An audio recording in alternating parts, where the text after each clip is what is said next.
Welcome back to I Love Your Stories. I'm your host, Hava and today I'm joined by poet Victor Sotomayor, who performs under the name Italo. Based in Los Angeles, Victor is also a co-founder of Theria magazine and Theria radio. He has published 2 books of poetry, including No Se Habla Español, an anthology addressing discrimination, and the Oz Monologues, a collection inspired by the characters of Wizard of Oz that later became an award-winning stage production. During our conversation, Italo reads 2 of his poems and shares how poetry becomes a place where emotion, performance, and truth meet. We talk about writing as both a private act of healing and something meant to be shared, and about building creative platforms that make room for voices outside the mainstream. If poetry has ever found you when you needed it most, this episode will feel like a quiet confirmation rather than an explanation. Victor, welcome to the podcast. Now, quick word from our sponsor, and then we'll get right back to the show. When I started selling my art, I had absolutely no idea how to actually turn it into a business, a professional business. And then I came across art storefronts, and that was a game changer. I've been a customer now for years, and they've been instrumental every step of the way of helping me succeed. I have a gorgeous, powerful commerce website.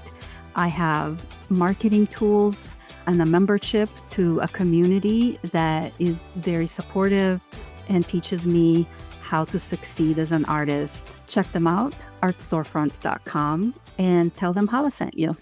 Welcome back to I Love Your Stories. My guest today is Victor Sotomayor. And Victor is based out of Los Angeles. He is a poet.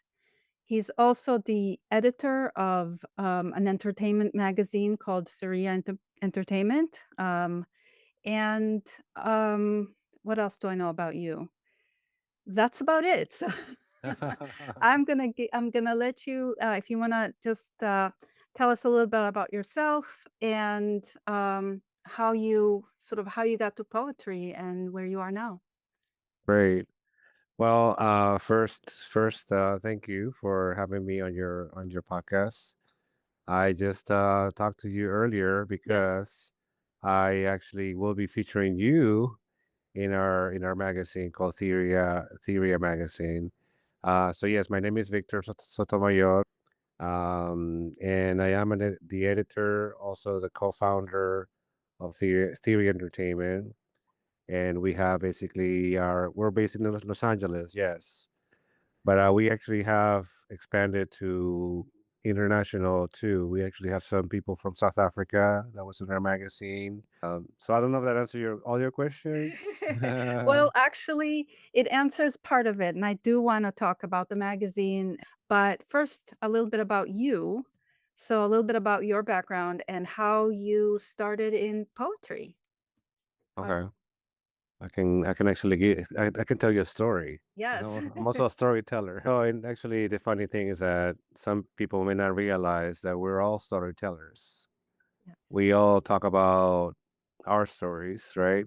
So I can tell you a story, and you may think it's fictional, but so my story started in the year of the rat, 1972. I was born here in Los Angeles, California, but my parents are from Peru, so they actually migrated back to Peru when I was one and a half.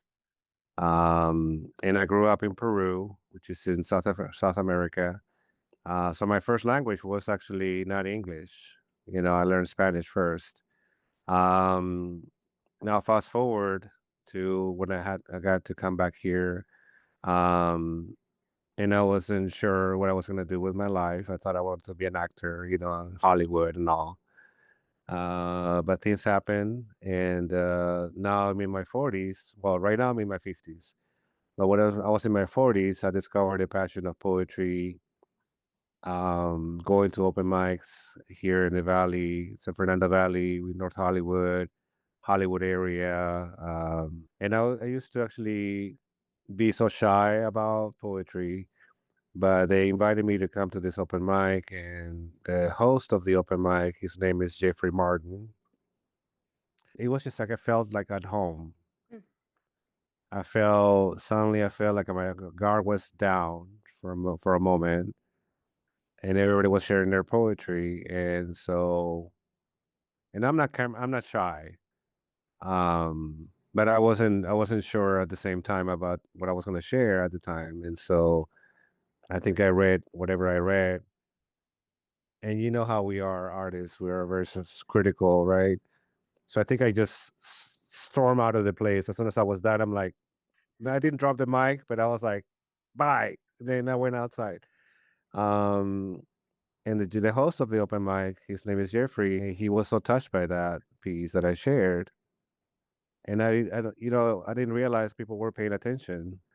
And anyways, another fast forward to a few years later, I was talking to a classmate of mine in Peru, and we were doing the Facebook thing, and I told her, I'm like, I'm very excited to tell you that guess what?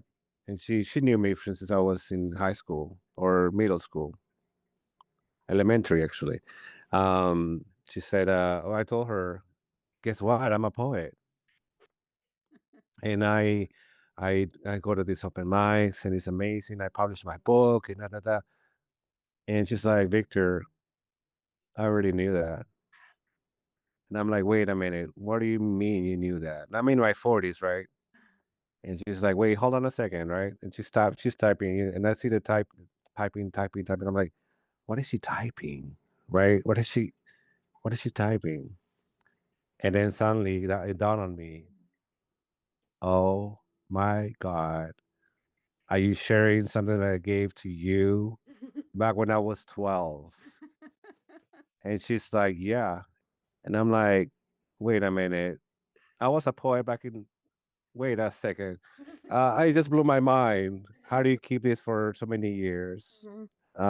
And then it's like a gift that I gave to myself to remind me that I was a poet back when I didn't know what poetry was. What is it about poetry that appeals Okay. to you, like as a form, as an art form or of a form of expression? Yeah. Well, poetry is healing. Mm, Um, and I didn't understand it at the time that I was the moment that I shared a personal piece because I always perform. mm, I'm doing performances here and there. But there was one time that I was hosting the open mic and I shared something personal. And after I was done with that, I felt something leaving my body. oh, And it was the goosebumps, mm. but they were all over me. Like I was like ants, and I'm like, and I think I verbally said this, in the mic. Wow, wow, that just happened, you know. And they're all like, yeah, that just happened. So what I realized is that I didn't understand it at the time that it was me processing my traumas Mm, and my fears, and it was therapy because they were listening. mhm, It was just not one person listening. They were all listening, even the people that were taking because it was a coffee shop. mm, So they were just people that was just random people that were there just to get their coffee, and they were like, "Wait a second, what's happening here?" I was just getting my coffee, and I'm like, and they sat down and they listened, and they stayed for the whole hour or two, mm. and they were like, "I'm gonna come back with my poetry that I'm going to write because of what you just shared today." I'm like, "What? I inspired you to write?" That's They're like, "Yes, you did."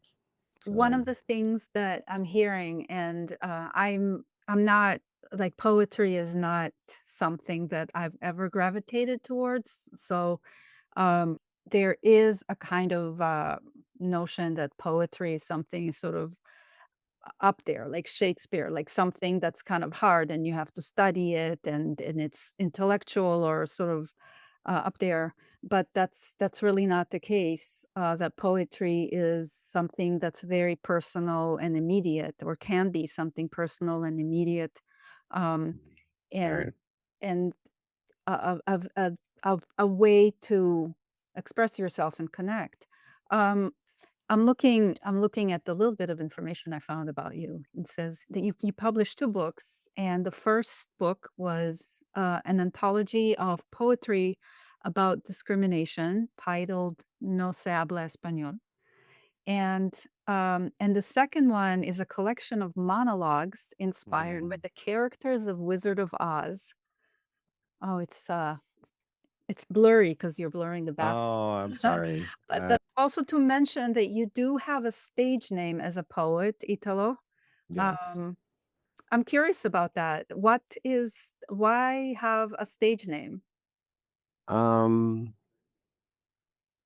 I didn't like my name for a while because of my relationship with my father. My father's name is Victor Manuel, and I'm Victor, period. So I battled with that for a while. And so I was like, well, I'm gonna give myself a name. And I always like the name Italo because it reminded me of Italy and I love Italy, whatever.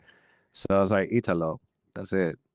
So tell me about this characters of the Wizard of Oz, monologues inspired by the characters of Wizard of Oz. What is that? I'll give you a sample. How about that? Yes, that would be great.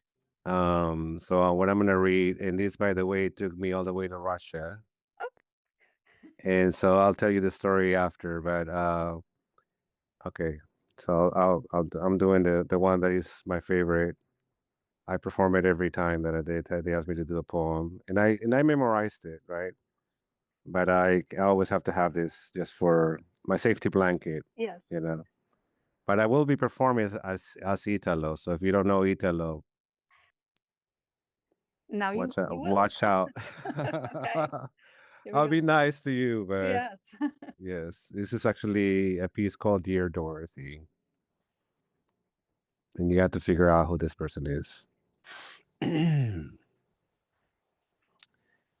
Dear Dorothy, I know who you are. My pretty. You told me your name 100 times. 1,000 times. Dorothy Gale from Kansas, where your heart dances.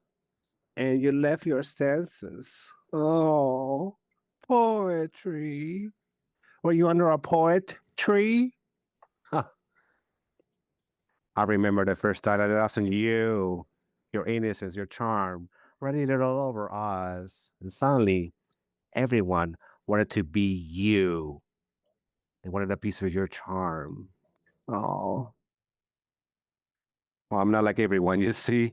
I wasn't happy when I saw you dropping from the dark clouds and stomping your house on my dear sister, the wicked witch of the East, my other half. The only one I can tell my secrets to, my dear sister. The only one who never called me wicked. Like all those munchkins in Munchkinland love to label me. Hmm. Everybody's scared of what they don't know. If they spend the time to know me, they'd realize I could be charming. Believe it or not, Dorothy from Kansas, I wasn't always despicable and wicked. I was young once, naive, defenseless. Like when you first arrived in Oz, and then you took a hold of my sister's slippers. Get this, Hava, not red, not green. They were silver. And they were a gift to my sister. And they hold a sentimental value to me. You know, you know what I mean, right? Spasiba. I still mourn her death when I'm all alone. My black heart still aches when I remember my sister. And I don't even blame you for killing her. I know very well that wasn't your intention. I'm not stupid. But what kills me is how you fool everyone. All alone, they all believe you're so naive and innocent. But I see your intentions. I see through you in my crystal ball. You're becoming more and more powerful in your journey to the city of emeralds. You're a threat to us all in Oz, and you're gaining momentum, and there's no stopping you. Not my flying monkeys, not the rain, not the thunderstorms, not the cuervos. Oh, that's prose in Spanish. I know Spanish. Not the shadows that chase you to the dark forest, not my black magic, not my curses, nothing. And everything that I sent your way came back to me tenfold. Karma is a witch. I should have known. It was the first lesson that I learned in witchcraft. Oh, that's part one. Wow. Like I said, watch out. Just Wow. come in the whole bar with her. That's Yeah. amazing. Okay, now I understand Italo Yeah. No, better. yeah. Yeah. It's really fun actually seeing your face, seeing how you act out the the poem is just as much part of it as reading it. And I don't like to watch myself Oh, performing. So right now I was very uncomfortable, oh. but actually it's good because I now realize what I have to do is I this is my philosophy as a poet. Sometimes you embody this personality or this persona or this spirit or this you're a messenger. You're somehow connected to the spirits, right? And this person that I'm talking or just she's speaking through me, and I don't know who that is. I thought it was my mom because I based it on my mom very much, but it's not her. Mm, So I'm like, who's talking to me? Because this poem came to me so quickly. I knew I knew what I had to say. The next line what came to me, and the next line came to me. And this is just a part of that story. And I was replying back to Dorothy because Dorothy started it all. But before Dorothy was the flying monkeys. mm. Suddenly, I became every character in the story. Wow. Um, how does this have to do with, Russia? Where Ah, right. Interesting story. So basically, the one of the owners of Theory Entertainment is basically at the time he's an artist too, and he was performing or we were performing at an open mic, but we never met each other before. So I performed. It wasn't this piece. It was the Cowardly Lion piece, which has to do about my parents. And he's the only one that came to me after. He's like, "I know you're talking about your father, right?" I'm like, "Yeah." And he's like, "Yeah." And so we connected, right? And then I wrote every character of the story, from the Wizard of Oz to or the wizard himself and the witches and everything. Dorothy too, of course. And then he's like, "Okay, so you're done with it, right?" And then he presented me with this gift one day, which is the book, the actual book. Oh, He wow. designed he designed it. Yeah, I don't know if you can see it, but Yes, it's now we can. okay. All right. Yeah. We took this to a theater production that we did in Hollywood. Oh, And somebody that was in the cast, which is the monkey, she was from St. Petersburg. And she invited a friend of hers to see the show in Hollywood. So somebody came, saw the show. After the show, she's like, I want to talk to you guys about going to set. She didn't tell us what. The next day, we went to see her, and she told us, I want you guys to come to St. Petersburg. And I'm like, for what? She's like, I want you guys to direct. I was the director of the show. And of course, Seb was the graphic design. We had a whole production here. So I want you guys to come to St. Petersburg. And we went to the Sibur Arena. It's a 7,000 seat wow. arena. Picture, Staples Center or Madison Square Garden. And, it was that size. Wow. And all I said was, yes, I don't know what I'm doing, but I'm going to St. Petersburg. I don't know Russian. The only thing I learned was spasiba and niet. But it turns out the cast members knew English enough to understand what I was trying to. Anyhow, So yes, that was in 2018, and I thought I was gonna go on the tour. Hmm. That didn't happen. Um, but luckily, I was able to see Russia Yeah. and realize these people are amazing. This, Yeah. oh my God. That's an amazing experience. So tell me about Theria magazine. How did that come about? What is it exactly? Um, Right. Well, Theria magazine came to us, I believe, 2 years ago. But yes, we were already doing the radio app, which is called Theria Radio, and we got all the musicians and we got all the music there. We do have some artists that are signed under the label Theria Entertainment. They are independent artists. All of them are independent artists. Original music, no covers. Also, no AI. mhm. Um, and we made it a point to be because I'm an artist and we're all artists here. We wanted to have a platform that caters to independent artists only. Because we don't we nobody's giving us a spotlight. Yeah. The radio was already going for 2 years. Yeah, and then the magazine came to us. A whole thing with it. It took us 2 years to get to that point, to the first issue of the magazine. Um, and now we're 5 issues in, and so it's getting better. It's not easy, I can tell you that much. Yeah. We're always looking for new artists and looking for new, because we want to have graphic design, graphic, like your art is very very colorful, Mhm. very soothing to the eye. We want to have photographers. We want to have tattoo artists. We want to have, who knows what's out there, and the poets too, obviously. And so we always try to feature comedians and so storytellers. You can tell you I can go on, but So is Threa Radio was a response to the fact that it's very hard for independent artists to break through because of, Spotify and other big giants. Um, and and then when you decided to launch a magazine, it's kind of an extension of that. So a similar thing where you want to have to be this alternative voice. Is that mhm. Right.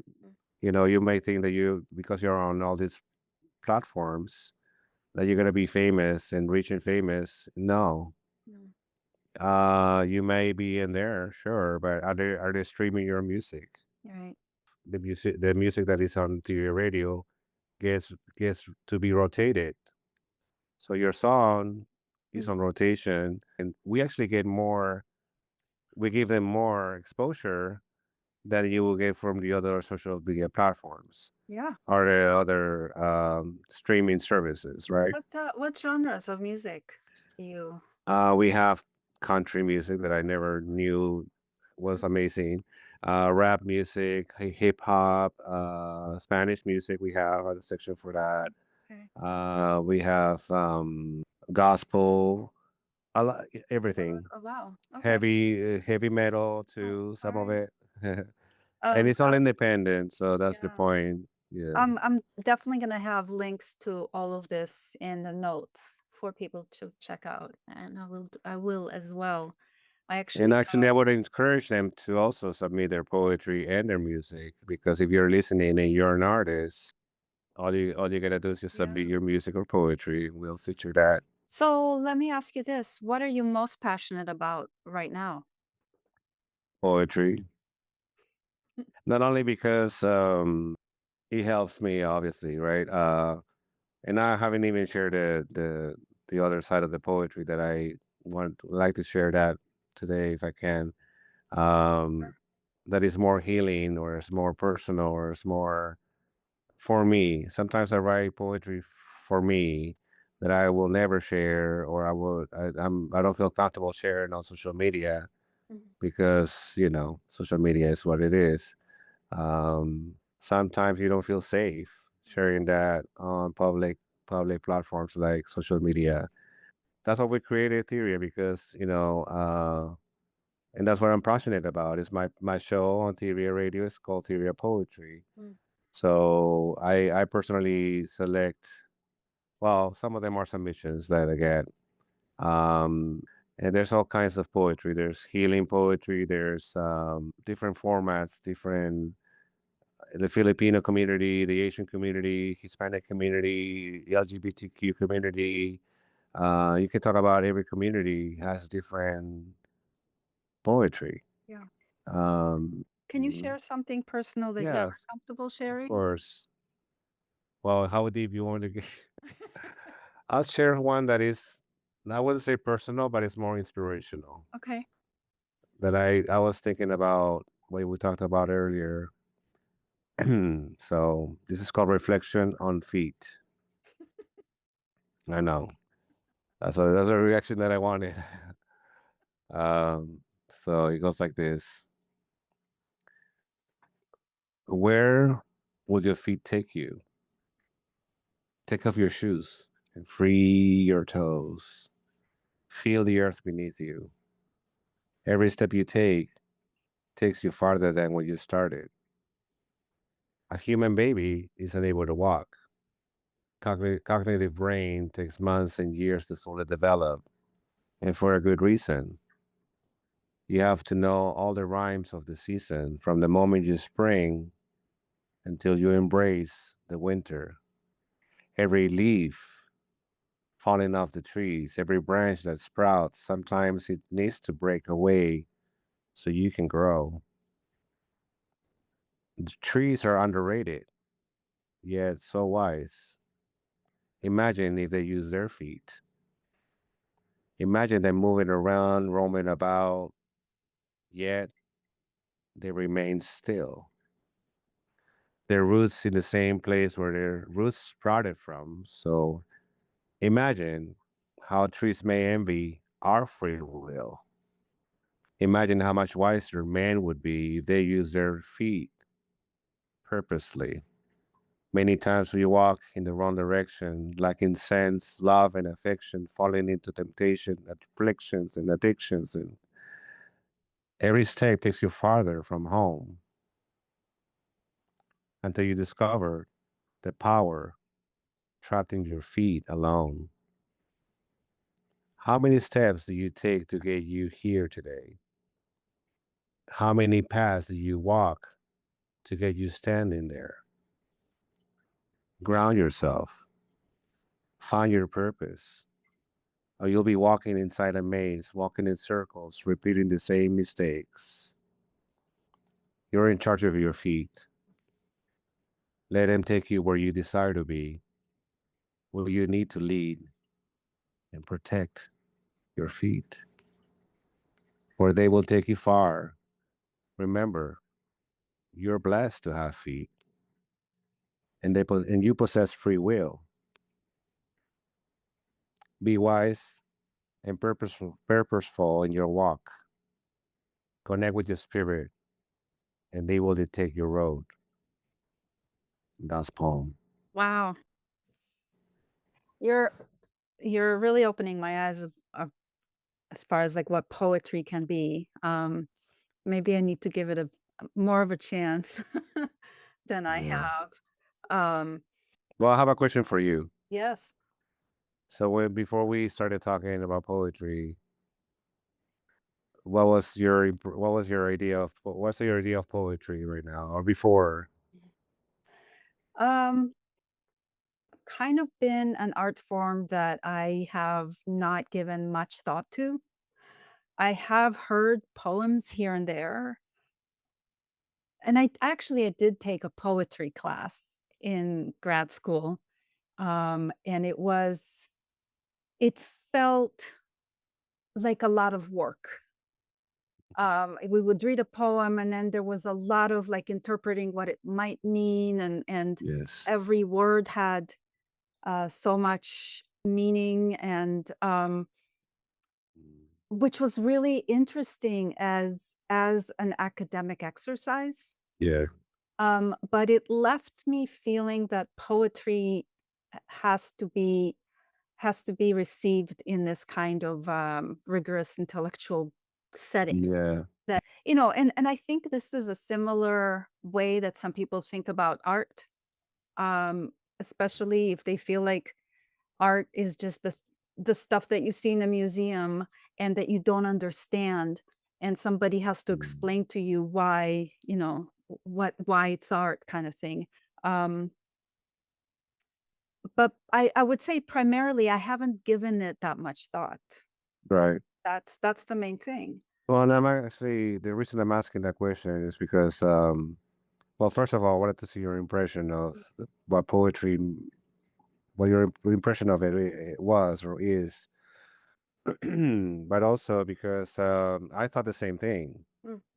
I'm like, I can never write like Maya Angelou, right, or like Edgar Allan Poe, another amazing poet, right, of his time. Yeah. Like we're in 2026, aren't we? Are we? So it's like, okay, how can I relate to somebody from the 1800s, Yeah. where what's going on today Mhm. kind of takes precedence Right. over what happened in the 1800 in England somewhere. Mhm. Not to insult the dead poets, but they're dead. Yeah. Yeah, they had a time and it's a place, and Yeah.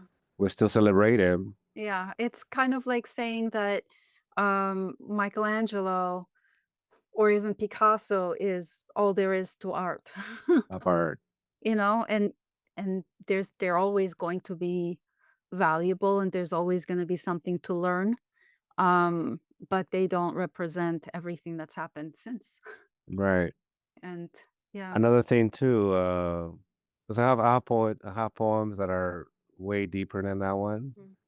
Life doesn't give you warnings. It's like, hey, watch out. Someone's gonna cut you off the freeway. You're gonna be, no, nobody tells you, what you're gonna go be going through as a 10-year-old or a 5-year-old watching your parents fight over dinner.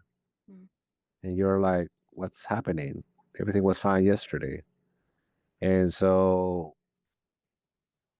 and your poetry doesn't have to rhyme, it doesn't have to be, haiku wise, or doesn't have to be a sonnet. Yeah, sure. You can learn about the rules of the poetry, and there are many that I still haven't learned. Yeah. I don't pay attention to that when I'm writing my poetry. I don't. I honestly don't. Some poets out there are freestyle poets, and some of them are rappers. Yeah. Now, rapper is rhythm and poetry. RAP. That's So, amazing. And both of the poems that you read, like they're very accessible and very relatable and um, full of imagery. nice. So, so I wanted to ask you, with everything that you have done in your life so far, um, what is your definition of success and how has it changed over time? Um, well, definition of success back in the day used to be related to money, right? Oh, you were In it, I thought you were doing the finger oh, the snaps. snapping. Well, that too, it can be validation, right? Yeah. And yeah, for a moment it was, or it is sometimes. I still need validation. I still need the snaps to be like, hey, you got that? Um, yeah, and sure, there's social media validation that I crave. But now that we have a Theria magazine, Theria radio, Theria poetry, and all this stuff that's happening in the country, um, success to me would mean that somebody that hears my poetry or the other poets that I have in my show will be like, wait, is that allowed? That didn't rhyme. That that didn't make any sense, or it made sense, but that's it. Like you just came out with something like that out of the blue. Yes, And many people don't realize they're poets too. They just haven't tapped into it. You know, you're an artist, but you don't know what you're an artist until somebody tells you, "Hey, Yeah. have you considered writing a poem about that?" Yeah. The way you said it didn't rhyme or anything, or it might have you have an accent. Hmm. Like, yeah, sure, I have an accent. Don't you have an accent? Doesn't Yes, we everybody all have? do. And We are all artists. We are born artists. Every single one of us um, learn to communicate or express themselves through crayons and temper tantrums and rhythm and so when you were talking about how your friend dug up a poem that you wrote when you were 12. um, I think that really struck me because that's something that happens to a lot of people that um, come to art, whatever their medium is, later in life, thinking they're finally going to embrace their creative side, only to find out that they are just picking up where they left off as kids. that part. And yeah, and that's such a precious lesson too. Right. And yeah, exactly. I have many hats and sometimes I don't want to wear a hat. Yeah. You know, I don't feel like performing sometimes. I don't feel like I want to share anything. I just want to be my cocoon for a little bit. Because there's a lot of things that we go through, a lot of trauma that or grief that we don't deal with, and a lot of mental issue going on, or mental breakdowns, right? That we don't know how to put it in words. We don't understand. Yeah. It's a lot going on. So every day that I share poetry, I'm healing Yeah. that side of my and my past. I'm like, okay, that's I still have get a little emotional, and that guess what? Men are emotional beings too. Yeah. We have tear ducts for a Yes. reason, right? Yeah. And so, yeah, go for And it. when you do that and you share something that's so very personal, the more personal it is, the more universal it becomes. Meaning the more it's going to resonate with someone, and you never know who is going to hear your words or read your words, and they will hit them right when they needed something like that to get them Right, through something. So um art has power to do that. right, So lastly, where can I'm gonna have it in the notes as well, but I'm just gonna ask if somebody wanted to like learn more about you, about your poetry, about the Theria poetry that you host. How can they find you? right. So I would recommend that just go to their website. It's called Theria, Theria entertainment.com. But also, I like you to download Theria, which is free to download. Mhm. Theria Radio, Theria, sorry. And you can download it from your app store. So Yeah. you just download it for free on your phone or your whatever. And it's like I said, independent artists. There's hardly any commercials. Mhm. Um, and it's music that you've never heard on the radio. That's fantastic. Um, Oh, I'm sorry. One more thing. yes. On Friday nights, Friday at 7 p.m. Pacific Standard Time is the poetry, which is in New York or in the East Coast, it's 10 p.m. So yeah, whenever you have a chance to listen to poetry and music, there's always music there. This was so serendipitous in a way. You found me and asked me to be part of featured in your magazine, and we had this wonderful conversation, which I got the time wrong because time zones. That makes sense. The time zones don't make sense exactly. So I'm talking to you from the future. Right. Um, and as we were talking, I said, "Wait a minute, I need to have you on my show as well." So that's been amazing. Thank you very much. Thank you. Looking forward to hearing it. Thanks again for tuning in. That's our episode. I hope you enjoyed it. And if you did, please help us out by leaving a review, a comment, subscribing, sharing it with your friends. Every little bit helps, and I really appreciate it. And before we go, I want to give a huge shout out to our sponsor and producer, Art Storefronts. If you've been thinking about turning your art into a real business or just want to level up your online presence, now is honestly the best time, especially with the holiday selling season coming up in Q4. I can't stress this enough. Art Storefronts isn't just a website builder. They're a full-blown partner for your art business. They give you the tools, education, and marketing support to actually make sales, not just sit online and hope. And if you're unsure whether your art will sell, no worries. Just head to artstorefronts.com and sign up for a demo.